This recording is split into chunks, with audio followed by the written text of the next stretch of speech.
मानवी आयुष्यात आपण नेहमीच एका विचित्र तिठ्यावर उभे असतो. एका बाजूला वाटतं की जे नशिबात लिहिलंय तेच होणार, म्हणजे आपलं प्रारब्ध. दुसऱ्या बाजूला भविष्याची स्वप्न आपल्याला स्वस्थ बसू देत नाहीत. आणि या दोन्हींच्या मध्ये असतो तो आजचा दिवस, आजची कृती, आपलं कर्म. मग या तीन गोष्टींमध्ये नक्की महत्त्व कशाला द्यायचं? हा गोंधळ केवळ आपल्या नाही तर जगभरातील अनेक संस्कृतींनी यावर विचार केला आहे. आजच्या आपल्या चर्चेचा आधार आहे विद्यावाचस्पती विद्यानंद यांचा एक अतिशय अभ्यासपूर्ण लेख. आणि या लेखाच्या मदतीने आपण या तीन शक्तिशाली संकल्पनांची, म्हणजे कर्म, भविष्य आणि प्रारब्ध यांची एक नवीन ओळख करून घेणार आहोत. लेखाचा दावा आहे की या तिघांकडे पाहण्याचा एक जागतिक दृष्टिकोन आहे, जो आपल्याला फक्त वैयक्तिक आयुष्यातच नाही तर मोठ्या सामाजिक संदर्भातही मार्ग दाखवू शकतो. चला तर मग या विचारांच्या सागरात जरा खोलवर जाऊया. सुरुवात प्रारब्ध या शब्दापासून करूया. मला वाटतं हा शब्द ऐकला की अनेकांच्या मनात एक प्रकारची नकारात्मक भावना येते. असं वाटतं की आपले हात बांधलेले आहे आणि सगळं काही आधीच ठरलेलं आहे. पण लेखात म्हटलंय की प्रारब्धाकडे पाहण्याचा हा दृष्टिकोन अपूर्ण आहे. अगदी बरोबर. लेखानुसार प्रारब्ध ही आपल्याला बांधणारी साखळी नाही. मग काय आहे? ती आपल्याला नम्र बनवणारी एक जाणीव आहे. विचार करा, आपला जन्म कोणत्या देशात होतो, कोणत्या कुटुंबात होतो, आपली शारीरिक क्षमता काय असेल, यावर आपलं काहीही नियंत्रण नसतं. बरोबर. ही वस्तुस्थिती स्वीकारणं म्हणजे प्रारब्ध स्वीकारणं. आणि ही स्वीकृती आपल्याला एक व्यापक दृष्टी देते. जपानमध्ये शिकटा गा नाई अशी एक म्हण आहे, ज्याचा अर्थ आहे. एक मिनिट, काय म्हणालात? शिकटा गा नाई? हो, शिकटा गा नाई. याचा अर्थ काय होतो? त्याचा अर्थ आहे त्याला काही इलाज नाही. पण हे तर खूपच निराशाजनक वाटतंय. काही इलाज नाही असं म्हणून जर सगळे गप्प बसले तर नाही तर जगात प्रगतीच होणार नाही. हे एक प्रकारे हार मानण्यासारखं नाही का? नाही. इथेच खरी गंमत आहे. बघा, शिकटा गा नाहीचा अर्थ निष्क्रिय होणं असा नाहीये. त्याचा खरा अर्थ आहे की ज्या गोष्टी आपल्या नियंत्रणाबाहेर आहेत त्यांच्याशी झगडण्यात आपली शक्ती वाया घालवू नका. बचाव कार्यावर लक्ष केंद्रित करणं. अगदी. ते त्याचं उत्तम उदाहरण आहे. प्रारब्ध आपल्याला सांगतं की रणांगण कोणतं आहे, पण लढाई कशी करायची हे ते ठरवत नाही. अच्छा, म्हणजे हे मर्यादा ओळखण्याबद्दल आहे, जेणेकरून आपण आपल्या शक्तीचा योग्य वापर करू शकू. पण मग जगात असे अनेक लोक दिसतात जे प्रत्येक अपयशासाठी नशिबाला किंवा प्रारब्धाला दोष देतात. या धोक्याबद्दल लेखात काही म्हटलंय का? हो, आणि तो खूप मोठा धोका आहे. लेख स्पष्ट करतो की प्रारब्धाची जाणीव आणि प्रारब्धाला सबब बनवणं यात फरक आहे. यात जमीन आसमानाचा फरक आहे. जेव्हा एखादी व्यक्ती किंवा समाज जे व्हायचे ते होणारच असं म्हणून प्रयत्न सोडून देतो, तेव्हा ती निष्क्रियता येते. त्याला दैववाद म्हणतात. आणि हा दैववाद प्रगतीचा शत्रू आहे. सर्वात मोठा शत्रू आहे. याउलट प्रारब्धाची योग्य जाणीव आपल्याला अधिक सहानुभूतीशील बनवते. ती कशी? आपल्याला कळतं की समोरच्या व्यक्तीच्या यशामागे किंवा अपयशामाधी केवळ त्याचे प्रयत्नच नाहीत, तर त्याला मिळालेली परिस्थितीही कारणीभूत आहे. यामुळे समाजात अधिक सहिष्णुता वाढते. ठीक आहे, म्हणजे प्रारब्ध आपल्याला एक प्रकारे जमिनीवर वास्तवात ठेवतं. पण माणूस केवळ वास्तवात जगत नाही, तो सतत उद्याचा विचार करतो, स्वप्न पाहतो. आणि इथेच या कथेतील दुसरा मोठा खेळाडू मैदानात उतरतो, भविष्य. लेखात भविष्याला मानवी कल्पनाशक्तीची सर्वात मोठी देणगी असं म्हटलंय. आणि ती देणगीच आहे, कारण भविष्याचा विचार करण्याची क्षमता नसती तर आज आपण गुहामध्येच राहत असतो. खरंय. शेतीचा शोध, शहरांची निर्मिती, विज्ञानातील प्रत्येक शोध या सगळ्याच्या मागे एका चांगल्या भविष्याची कल्पना होती. 1960च्या दशकात अमेरिकेने चंद्रावर माणूस पाठवण्याचं ठरवलं. तेव्हा ते तंत्रज्ञान अस्तित्वात नव्हतं. बरोबर. पण आपण हे करू शकतो या भविष्याच्या एका कल्पनेने हजारो शास्त्रज्ञांना एकत्र आणलं आणि अशक्य वाटणारी गोष्ट शक्य करून दाखवली. भविष्य आपल्याला ध्येय देतं, आशा देतं. हो, हे खरं आहे.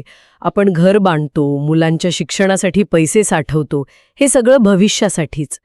पण मला वाटतं प्रगती या शब्दावरही थोडं थांबायला हवं. कारण भविष्याच्या विचारातून झालेली प्रगती नेहमीच सकारात्मक असते असं नाही. पर्यावरणाचा जो ऱ्हास आज आपण पाहतोय, तो सुद्धा औद्योगिक क्रांतीच्या वेळी पाहिलेल्या प्रगत भविष्याचा स्वप्नाचा परिणाम आहे, नाही का? अगदी अचूक मुद्दा. आणि लेख याच दुधारी तलवारीकडे लक्ष वेधतो. ज्या भविष्याच्या कल्पनेने आपल्याला मंगळावर जाण्याची प्रेरणा दिली, तीच कल्पना आपल्याला रात्री झोपू देत नाही. चिंता. हो, उद्या नोकरी टिकेल का, माझं आरोग्य कसं राहील, मुलांचं काय होईल, ही चिंता. ही भविष्याची दुसरी अंधारी बाजू आहे. अनेकदा आपण भविष्याच्या चिंतेत इतके अडकतो की वर्तमानात जगायचंच विसरून जातो. म्हणजे एकीकडे भविष्याकडे पाहिल्याशिवाय प्रगती नाही आणि दुसरीकडे त्याच भविष्याच्या विचाराने आजचं जगणं अवघड होतंय.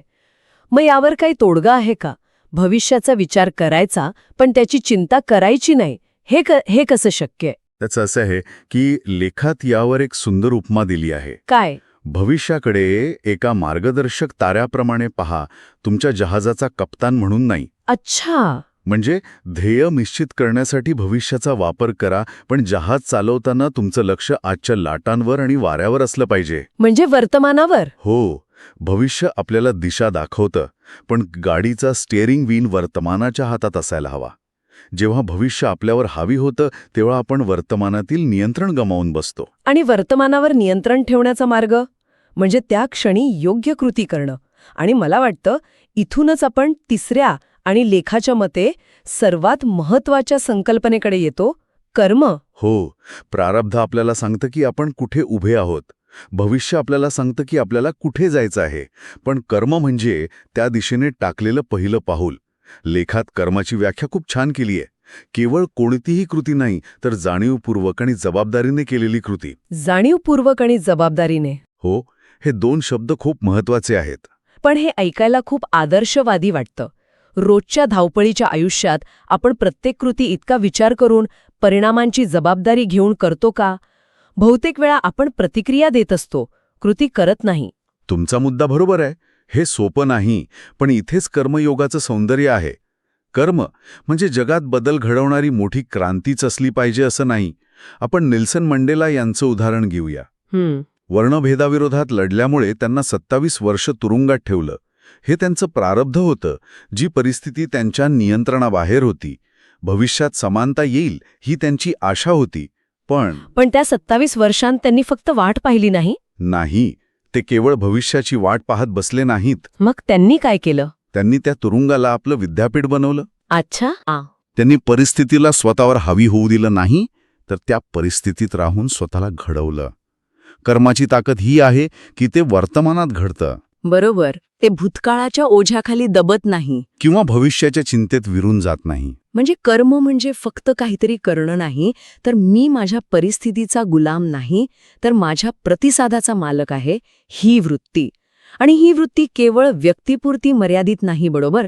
लेखात सामाजिक बदलांबद्दलही काहीतरी म्हटले आहे. हो, जगातले मोठे मानवाधिकार लढे घ्या, पर्यावरणाच्या चळवळी किंवा अगदी भारताचं स्वातंत्र्य आंदोलन, हे सगळं कोणीतरी काहीतरी करेल किंवा नशिबात असेल तर घडेल या विचाराने झालं नाही. ते तेव्हा झालं जेव्हा काही लोकांनी वर्तमानात उभं राहून कृती करण्याची जबाबदारी स्वीकारली. बदल माझ्यापासून सुरू होतो. अगदी. हा विचार कर्माचा पाया आहे. जेव्हा आपण म्हणतो की मी कर्म करत आहे, तेव्हा आपण नकळतपणे म्हणत असतो की माझ्या कृतींच्या परिणामांची जबाबदारी माझी आहे. हा दृष्टिकोन व्यक्तीला अधिक सजग आणि समाजाला अधिक जबाबदार बनवतो. तर आपल्यासमोर हे 3 शक्तिशाली घटक आहेत. प्रारब्ध, जे आपल्याला आपल्या मर्यादा दाखवून नम्र बनवतं. भविष्य, जे आपल्याला ध्येय देऊन पुढे जाण्याची प्रेरणा देतं. आणि कर्म, जे आपल्याला वर्तमानात कृती करण्याचा अधिकार आणि शक्ती देतं. पण अनेकदा हे तिघं एकमेकांशी भांडताना दिसतात की नाही? हो, नक्कीच. नशिबाला दोष देत बसलेला माणूस कर्म करत नाही. भविष्याच्या चिंतेत अडकलेला माणूसही आजचं काम करू शकत नाही. मग या तिघांमध्ये योग्य संतुलन कसं साधायचं? लेखाच्या शेवटी याच संतुलनाला शहाणपण म्हटलं आहे. आणि हे संतुलन म्हणजे काही ठरलेलं गणित नाही की 33% प्रारब्ध, 33% भविष्य आणि 34% कर्म. हे एक कला आहे जी अनुभवातून साधावी लागते. लेखात एक सोपं सूत्र दिलंय. काय आहे ते सूत्र? प्रारब्ध स्वीकारा, भविष्याकडून शिका, पण कर्मावर जगा. हे जरा आणखी सोपं करून सांगाल का? नक्कीच. प्रारब्ध स्वीकारा म्हणजे ज्या गोष्टी नियंत्रणाबाहेर आहेत, जसं की हवामान, दुसऱ्या माणसाचं वागणं किंवा जागतिक अर्थव्यवस्था, त्याबद्दल तक्रार करत बसू नका. बरोबर, ती परिस्थिती आहे हे मान्य करा. भविष्याकडून शिका म्हणजे नियोजन करा, ध्येय ठरवा, चुकांमधनं काय शिकता येईल याचा विचार करा. पण कर्मावर जगा म्हणजे तुमची खरी ऊर्जा, तुमचं खरं लक्ष आजच्या क्षणी तुमच्या हातात असलेल्या कामावर केंद्रित करा.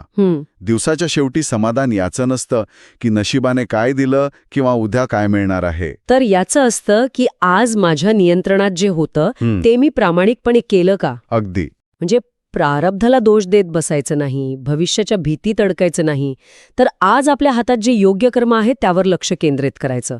हा विचार मनाला खूप खूप शांतता देणार आहे. कारण तो आपल्या हातात नसलेल्या गोष्टींचं ओझं कमी करतो आणि आपल्या हातात असलेल्या गोष्टींची शक्ती वाढवतो. होय, कारण हे शहाणपण आपल्याला निष्क्रियतेपासून आणि चिंतेपासून वाचवतं. ते आपल्याला सांगतं की तुमच्या आयुष्याची सूत्र तुमच्या हातात आहेत, पण त्याचवेळी तुम्ही या अथांग विश्वाचा एक छोटा भाग आहात, ज्यावर तुमचं पूर्ण नियंत्रण नाही, ही नम्रताही बाळगा. हा समतोल दृष्टिकोन. हो, हा समतोल दृष्टिकोन मानसिक शांतता आणि सामाजिक प्रगती दोन्हीसाठी आवश्यक आहे. तर विद्यानंद यांच्या लेखनाच्या आधारे आज आपण कर्म, प्रारब्ध आणि भविष्य या गुंतागुंतीच्या पण अत्यंत महत्त्वाच्या संकल्पनांचा आढावा घेतला. यातून मिळणारा सर्वात महत्त्वाचा संदेश हाच आहे की आपलं आयुष्य घडतं ते वर्तमानातल्या जाणीवपूर्वक केलेल्या कृतीतून. बरोबर. हा दृष्टिकोन आपल्याला माझ्यासोबत काय होणार आहे या असहाय्य प्रश्नाकडून मी आता काय करणार आहे हो या शक्तिशाली प्रश्नाकडे घेऊन जातो. जे आपल्या नियंत्रणात नाही त्याचं ओझं न बाळगता जे शक्य आहे त्याची जबाबदारी स्वीकारणं हा केवळ तात्विक विचार नाही, तर एक अत्यंत व्यावहारिक आणि सक्षम बनवणारा मार्ग आहे. जाता जाता एक विचार सोडून जाते. या संपूर्ण चर्चेत आपण या 3 गोष्टींमधील संतुलनावर भर दिला. पण विचार करा, जेव्हा एखादा समाज किंवा व्यक्ती हे संतुलन पूर्णपणे गमावते तेव्हा काय होते.